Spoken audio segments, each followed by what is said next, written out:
That's actually a good question. Well, the hard problem is that it's the articulation of the what is it like of a being a human. So, for example, look at your hands. That inner thread of that inner sense of yourself is what you're trying to articulate. So that's the hard part. How do you articulate that?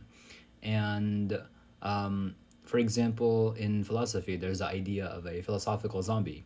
So, for example, pretend there's somebody that acts like a human, but they have no inner subjective experience, and they look like you, they act like you.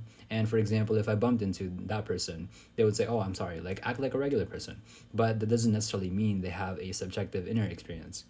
And essentially, what when people say NPCs, that you're dehumanizing them. Essentially, you're not having an attribution of mind to them towards them. And the hard part about that is that yes, you can try to build up a human atom by atom, but doesn't necessarily mean that there is that subjective inner experience. So that's why it's called the hard problem. And how hard is it? It is very hard to understand. And that's the barrier that people try to run into. And a common pitfall that people misunderstand as well. Because you could try to understand what pain is like. Oh, pain is when a nerve fiber fires through my spine, the C3, and it goes down to this. And but it's separate from like the actual inner felt experience of pain, like the pain of losing a loved one, pain of dying. And why do people get so hard about it?